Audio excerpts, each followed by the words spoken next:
June 15th, 1947. Miller's Barbershop, Lenox Avenue, Harlem. The morning rush was just ending. 16 men sat waiting for haircuts, the smell of pomade and aftershave mixed with cigar smoke. Outside, Harlem was waking up. Street vendors calling out prices, kids running to school, the number 2 trolley rattling down the avenue. At chair number 3, Ellsworth Bumpy Johnson sat perfectly still while Jimmy Miller worked his scissors. Bumpy came here every Tuesday morning. Same time, same chair.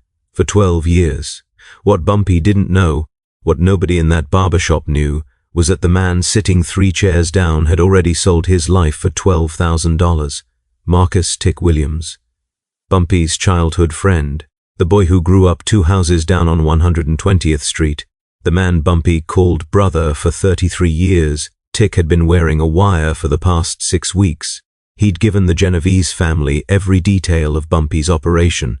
Meeting locations, money routes, protection schedules, everything. And that morning, in Miller's barbershop, with 300 witnesses walking past those windows, Tick was about to give them the one thing they wanted most. Bumpy Johnson's location at a specific time, so the hit squad waiting 2 blocks away could move in. But what happened in the next 45 minutes didn't just change Tick's life and Bumpy's life. It changed how loyalty worked in Harlem, forever. Because Bumpy Johnson knew about the wire, had known for 5 weeks, and he'd come to that barbershop anyway, on purpose. This is the story they whisper about in Harlem, the story old-timers tell when young hustlers ask what real justice looks like. The story about the morning 300 people learned you can't betray a king and walk away. The morning Marcus Williams walked into Miller's barbershop and never walked out. To understand what happened that morning, we have to go back, way back. 1914, 120th Street, Harlem. Ellsworth Johnson was 6 years old when his family moved from South Carolina to Harlem. They rented a cold water flat on the 3rd floor of a tenement building. No heat, no hot water, rats in the walls. 2 doors down lived the Williams family. They had a son the same age, Marcus. But everyone called him Tick because he couldn't sit still, always tapping his feet, drumming his fingers, moving like a clock. Bumpy and Tick became inseparable. They stole apples from the corner market together, got chased by the same cops, shared their first cigarette behind PS 139. When Bumpy's father died in 1919, Tick's family fed Bumpy for 3 months. When Tick got jumped by older kids in 1921, Bumpy came back with a baseball bat and 3 friends. They never got jumped again. By the time they were teenagers, Bumpy and Tick were running errands for Stephanie St. Clair, the queen of Harlem's numbers racket. They collected bets, delivered envelopes, watched street corners. Bumpy was quiet, calculating, always 3 steps ahead. Tick was loud, impulsive, but loyal, or so everyone thought. In 1928, when Bumpy went to prison for the first time, assault with a deadly weapon, Tick visited him every month for 2 years, brought him books, cigarettes, news from the street. When Bumpy got out in 1930, he promoted Tick to lieutenant in his growing organization. Tick ran the numbers operation in Harlem's 130 seconds, made good money, had respect. For 17 years Tick was Bumpy's right hand. They'd been through everything together. Shootouts with Dutch Schultz's men, police raids, betrayals by other crews. They'd survived it all. Until February 1947. That's when Tick made the mistake that would cost him everything. He got greedy. February 1947. The Savoy Ballroom. Tick was supposed to deliver $75,000 in numbers money to Bumpy's accountant, standard weekly collection. But Tick had a gambling problem nobody knew about. He owed $17,000 to a high-stakes card game run by the Genovese family. Mob guys, who didn't forgive debts. So Tick took $17,000 from the bag, figured he'd pay it back before anyone noticed. But Bumpy noticed. Bumpy always noticed. Instead of confronting Tick, Bumpy watched, waited, wanted to see if Tick would confess, if he'd make it right. Tick didn't. For 3 months Tick said nothing, acted normal, smiled in Bumpy's face like everything was fine. That's when Bumpy knew his brother wasn't his brother anymore. But here's what Bumpy didn't know yet. The Genovese family knew about Tick's debt, and they saw an opportunity. May 1947. A basement in Little Italy. Vincent the Chin Gigante sat across from Tick Williams in a dim room that smelled like wine and old wood. "You owe us 17,000, Gigante said, but we can make that disappear, plus give you 12,000 more, 29,000 total." Tick's hands shook. "What do you want?" "We want Bumpy Johnson." Gigante laid out the plan, simple, brutal, effective. Tick would wear a wire. Document Bumpy's operation, give them locations, schedules, vulnerabilities, and when they had enough, they'd move in. "You do this," Gigante said, "your debt's gone. You get 12,000 cash, and you get to live. You don't do this?" He let the silence finish the sentence. Tick had a choice. Die. Or betray Bumpy. He chose betrayal. For the next 6 weeks, Tick wore that wire everywhere, to meetings, to collections, to Bumpy's own home. He gave the Genovese family everything. But what Tick didn't know, what Vincent Gigante didn't know, was that Bumpy Johnson had eyes everywhere, including inside the Genovese family. A low-level soldier named Sal Maranzano owed Bumpy a favor from 1945. A big favor. Bumpy had saved Sal's brother from a murder charge by providing an alibi and 3 witnesses who remembered seeing him at a different location. Sal never forgot. So when he heard about the Tick Williams wire operation in a basement meeting, Sal made a phone call. 3 days later, Bumpy knew everything. The 17,000 Tick stole, the Genovese deal, the wire, the plan, everything. Most men would have killed Tick immediately, in an alley, quick, quiet, clean, but Bumpy Johnson wasn't most men. He wanted everyone to see. He wanted to send a message that would last 50 years. He wanted 300 witnesses. June 10th, 1947, 5 days before the barbershop, Bumpy called a meeting with his top 5 lieutenants, not at his usual spot, not at any place Tick would know about. A warehouse basement in the Bronx, cement floors, 1 light bulb, no windows. "Tick is working with the Genovese family," Bumpy said. "No emotion, just facts, silence, then anger, shouting. Calls for immediate execution." Bumpy raised his hand. The room went quiet. "We're going to do this right," he said. "We're going to do it public. We're going to make it a lesson." He laid out the plan. Tuesday morning, Miller's barbershop. Bumpy would keep his regular appointment. Tick would be there. Bumpy would make sure of that by mentioning a big payment discussion that Tick wouldn't miss. The Genovese hit squad would be watching, waiting for their moment to move. But Bumpy's men would be watching the watchers. 20 armed soldiers positioned in stores, rooftops, cars, an invisible net around a 4-block radius. When Tick makes his move, Bumpy said, when he gives the signal to the Genovese boys, that's when we move. In front of everyone. Let Harlem see what happens to traitors. "What about the wire?" one lieutenant asked. Bumpy smiled. "Let him wear it. I want the Genovese family to hear everything that happens." June 14th, 1947, 1 day before.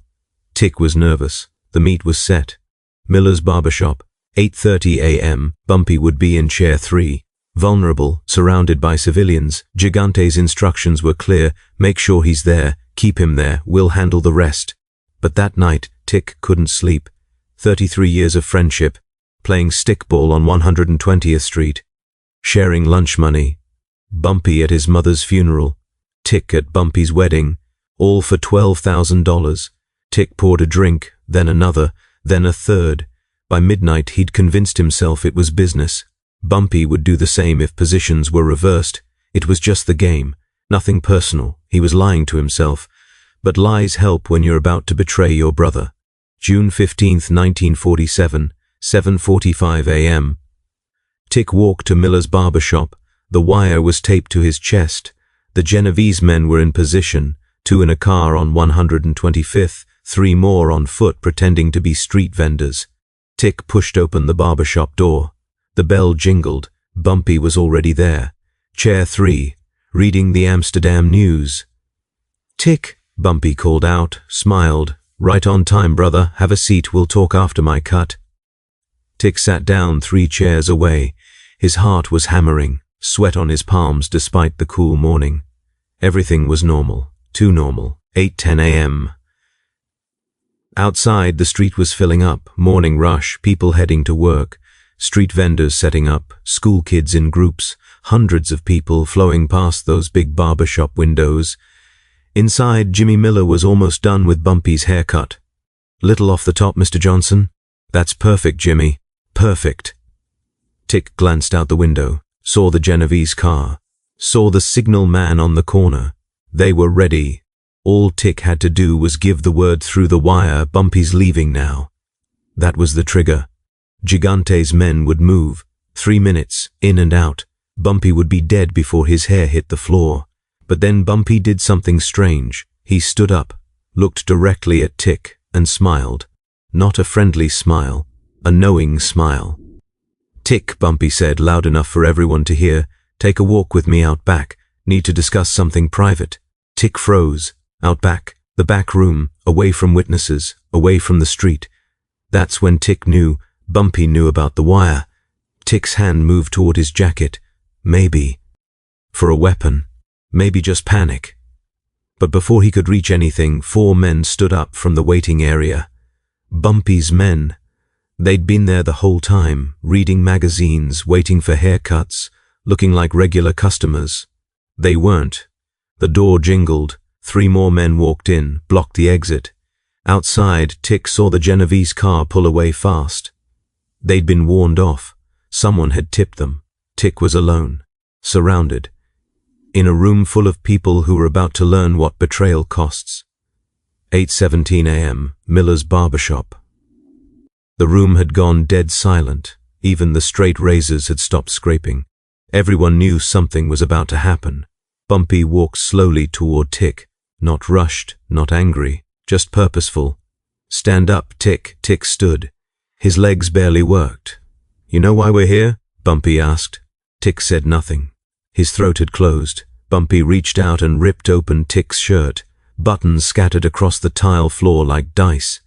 There it was, the wire. Taped to his chest, little microphone, little transmitter. Federal-grade equipment courtesy of the Genovese family. Gasps from around the room. 33 years, Bumpy said. His voice was quiet, but it filled the space. 33 years I called you brother. Bump, I can explain. 17,000. That's what you stole from me in February. More gasps. People who'd respected Tick for years now saw him different. And 12,000.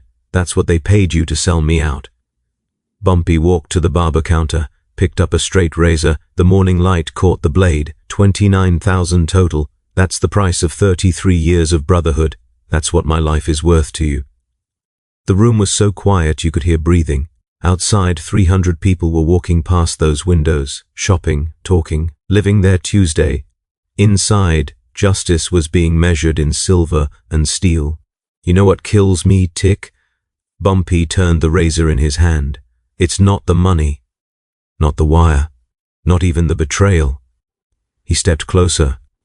"It's that you were going to let me die thinking you were my brother. You were going to smile in my face while they put bullets in my back. That's what I can't forgive." Tick tried to speak. "I had no choice. Everyone has a choice." Bumpy's voice was steel. "You chose money over loyalty. You chose the Genovese family over Harlem. You chose to be a coward." Bumpy looked around the room, at the barbers, the customers, the men on the street visible through the window. "Everyone here is a witness," he said. "Let this be a lesson. In Harlem, we protect our own, we honor our word, and we never, never betray family for silver." What happened next took 7 seconds. 7 seconds that 300 people would talk about for the next 50 years. Bumpy moved. Fast, the razor flashed. Tick tried to run, but Bumpy's men held him. The straight razor did its work. Not a killing stroke, something worse. Bumpy carved 3 letters into Tick's forehead, deep enough to scar forever. R.A.T. Tick screamed. Blood ran down his face, but no one moved to help him. Bumpy stepped back, dropped the razor in the sink. "Get him out of here. Let everyone see him. Let them know what betrayal looks like." Bumpy's men dragged Tick out onto Lenox Avenue. Middle of the morning rush, hundreds of people, blood streaming down his face. 3 letters carved into his forehead for everyone to read. R.A.T. Tick Williams stumbled down the street. People parted like the Red Sea. Mothers pulled their children away. Men spat on the ground as he passed. Tick kept walking. South, away from Harlem, away from everything he'd known for 33 years. He made it 6 blocks before collapsing. An ambulance took him to Harlem Hospital. They stitched his forehead, 42 stitches, but no doctor could stitch back his reputation, his name, his life. Tick Williams left Harlem that night, got on a bus to Philadelphia with $7 in his pocket and 3 letters branded on his skull. He never came back. The aftermath. The Genovese family got the message. Vincent Gigante called off the hit, even sent word to Bumpy through back channels, respect, the wire recording from that morning. Gigante sent it to Bumpy as a gift. Bumpy played it once, heard Tick's breathing speed up as Bumpy approached, heard the fear, heard the betrayal die in real time. Then Bumpy burned the tape. Miller's Barbershop became legendary. For the next 40 years, people would walk past and point. That's where Bumpy handled Tick Williams. The story grew, changed, added details. But the core truth never changed. Betray Bumpy Johnson and the whole neighborhood would know. But here's what most people don't know. 3 months later, Bumpy received a letter. No return address. Postmarked Philadelphia. It was from Tick. 1 page, handwritten, shaky letters. Bump, I know you'll never forgive me. I don't expect you to. I just need you to know, I think about those 33 years every day. I think about your father's funeral, your wedding, the night we saved Jerome from those cops. I threw it all away for $12,000 I spent in 3 weeks. I'm living in a room smaller than a cell. Nobody will hire me. Nobody will look at me. I see these letters every morning in the mirror, and I deserve them. You gave me a gift, Bump. You could have killed me. You let me live, so I have to see what I did every day for the rest of my life. That's worse than dying. That's real justice. Thank you for that. I hope Harlem knows what kind of man you are. I knew, and I betrayed you anyway. That's something I'll carry to my grave. Bumpy never responded, but he kept that letter, in a box, with other things that mattered. When Bumpy Johnson died in 1968, his widow found that letter. She burned it, like Bumpy would have wanted. Some betrayals are too heavy to pass down. So what's the lesson here? It's not just don't betray your friends. That's obvious. The real lesson is about public justice, about making examples, about showing a community what values matter. Bumpy didn't kill Tick in an alley. He didn't disappear him. He didn't make it quiet. He made it visible. 300 witnesses, middle of the morning, in the heart of Harlem. Because Bumpy understood something that most people miss. Power isn't about violence, it's about messages. That morning in Miller's Barbershop, Bumpy sent a message that lasted decades. Young hustlers coming up in the 50s, 60s, 70s, they all heard the story of Tick Williams, the man who sold out the king for $12,000. And they learned short-term money isn't worth long-term shame. Tick Williams lived until 1979, died alone in a Philadelphia boarding house. Heart attack. He was 67 years old. The landlord found him 3 days later. At his funeral, 7 people came, none from Harlem, none who knew him before 1947. He died the same way he'd lived for 32 years after that morning, marked, isolated, remembered only for his worst moment. Bumpy Johnson died 11 years before Tick. When Bumpy passed, 5,000 people came to his funeral. Lines wrapped around the block. The Genovese family sent flowers. Malcolm X's family sent condolences. Harlem stopped. Because Bumpy Johnson died the way he lived, respected, feared, honored. 2 funerals, 2 men who grew up on the same street. 2 brothers who made different choices. One chose loyalty, one chose silver. One is a legend, one is a cautionary tale. June 15, 1947. Miller's Barbershop. That morning changed Harlem. Not because of violence, though there was blood. Not because of money, though that's what started it. It changed Harlem because 300 people learned what their community stood for. Loyalty over silver. Honor over convenience. Brotherhood over betrayal. those values held for decades. Old-timers still tell the story, still point out the barbershop, still shake their heads when they talk about Tick Williams, and they smile when they talk about Bumpy Johnson, the man who valued brotherhood so much he made betrayal unforgivable, the man who loved Harlem so much he made sure everyone knew the price of selling it out, the godfather of Harlem, who never forgot where he came from, who never forgot who had his back, and who made damn sure that anyone who forgot learned the lesson carved in scar tissue. 3 letters, 1 message, 300 witnesses, R.A.T. If this story moved you, hit that like button, subscribe for more untold stories from Harlem's greatest era, and leave a comment. Would you have done what Bumpy did? Or would you have just killed Tick quietly? We drop new stories every week, real history, real legends, real lessons. This is Harlem, this is Bumpy Johnson, this is the untold legend.